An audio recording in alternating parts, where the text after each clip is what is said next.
You're stuck on a problem set. The textbook explanation isn't landing. You don't have a tutor available. You don't have hours to wait for office hours.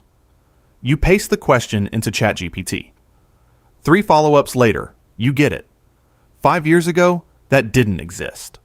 Personalized explanation at the moment of confusion, pitched at exactly your level in a conversation you can push back on, has been something education researchers spent decades trying to deliver at scale.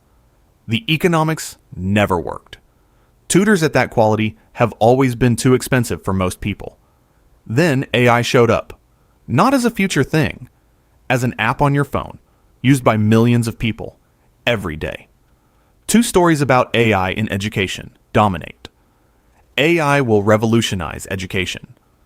Overselling what shipped. AI is overhyped. Ignoring what shipped. The truth lives in between, and the gap between people who can read that signal and people who can't is already mattering.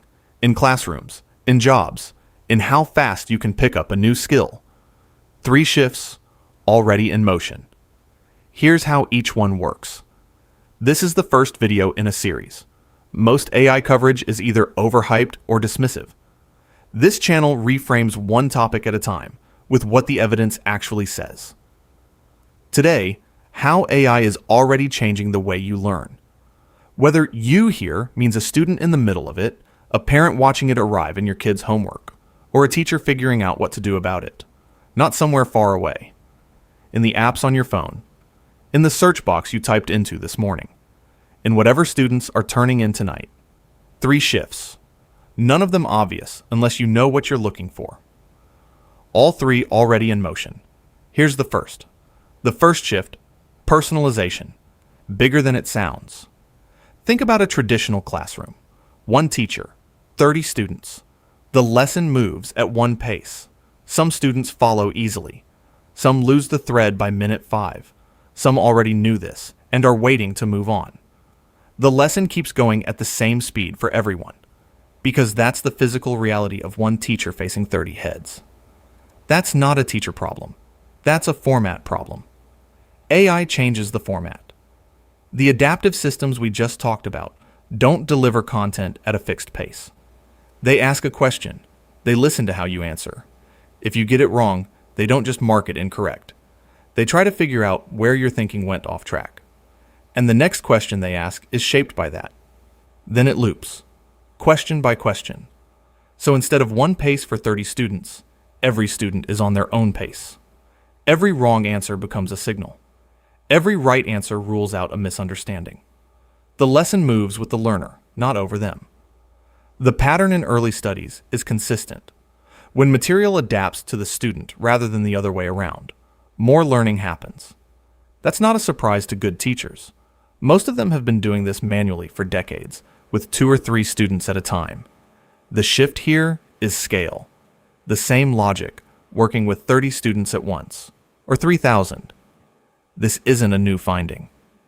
In 1984, education researcher Benjamin Bloom showed that students with 1-to-1 human tutors outperformed classroom students by 2 standard deviations, the gap between an average student and one in the top few percent. Tutoring at that quality has never been scalable. The economics didn't work. Adaptive AI is the first technology to bring a meaningful piece of that gap within reach of anyone with a phone, and recent randomized trials, including one out of Harvard in 2025, are starting to back that up. The second shift, explanations. Before AI, if you didn't understand something, your options were limited. Reread the paragraph. Hope it clicks. Search online and hope one of the results pitches at your level. Ask a teacher, a tutor, a friend, and hope they're available, and hope they explain it well. The common thread: you were dependent on something that wasn't shaped around you. Now, millions of people type their confusion into an AI tool and get an explanation built around exactly where they said they are. Not a Wikipedia article, not a forum thread, a response that meets them at their actual level of confusion in a conversation they can push back on. You've been here, halfway through a biology chapter. The next paragraph doesn't make sense. Before AI, you might have given up, or hoped the teacher would re-explain in class. Now you describe what confuses you, in whatever words you have, and get an explanation pitched at exactly that. Here's the part worth holding on to. Good teachers have always done this. Catch the confused look in row 3. Reframe the explanation. Try a different metaphor. Watch for the moment it clicks. What changes is who can access it, and how often. That kind of personal explanation used to be rare. The privilege of small classes, expensive tutors, attentive parents. Now it's a tab on a phone, always available. The studies on this point in the same direction as Shift 1. Gains aren't just on test scores. They show up in the harder to measure stuff. Analysis, problem solving, the kind of thinking that comes from working through a confusion until it resolves. AI didn't invent the skill. It removed the bottleneck. The third shift, memory. Most people don't know this one is happening, even when they're inside it. Quick fact about how memory works. It's not a warehouse where information sits once you put it there. It fades. Specifically, it fades on a curve. Fast at first, then slower. This has been documented for over 100 years. The basic finding has held up, which means when you review something matters almost as much as how. Review too soon, and you're reinforcing something you haven't really started to forget. Review too late, and it's already gone. There's an optimal moment. Most of us are terrible at finding it. AI is good at it. Think of the language learning app that probably lives on your phone. Or on someone's phone, you know. The one with the streaks, the little reminders that keep nudging you back. You'd assume the timing is roughly random. Or maybe a fixed daily interval. It isn't.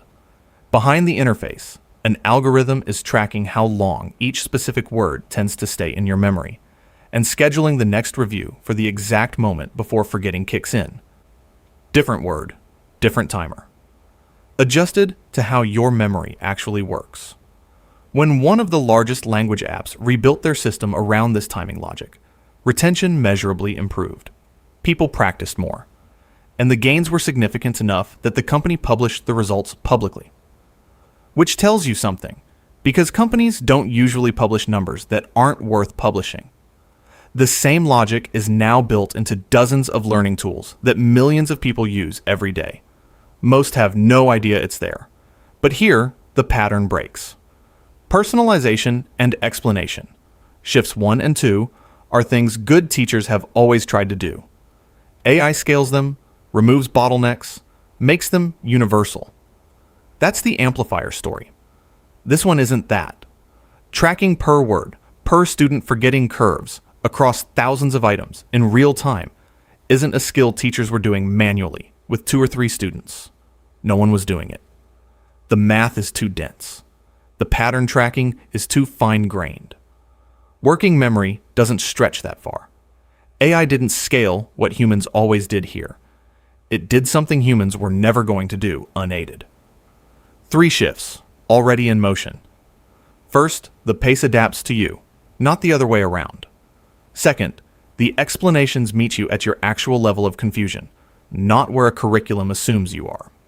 Third, your review timing gets optimized in ways your instincts can't reliably reach. The first 2 are good teachers, scaled. The third is something teachers were never going to do unaided. One caveat worth keeping. These tools work when they help you think. They don't work when they let you skip thinking. The student who reads an AI explanation and works through it is in a completely different place from the student who pastes it in without reading. Same answer on the page. Completely different in their head. That's the difference between using AI to think and using AI instead of thinking. If this was useful, subscribe. One question for you. Which of these 3 shifts have you already noticed in your own learning? Did you realize AI was behind it? Drop it in the comments. I read everyone. Next video. We look at how AI is changing the way you think. See you there.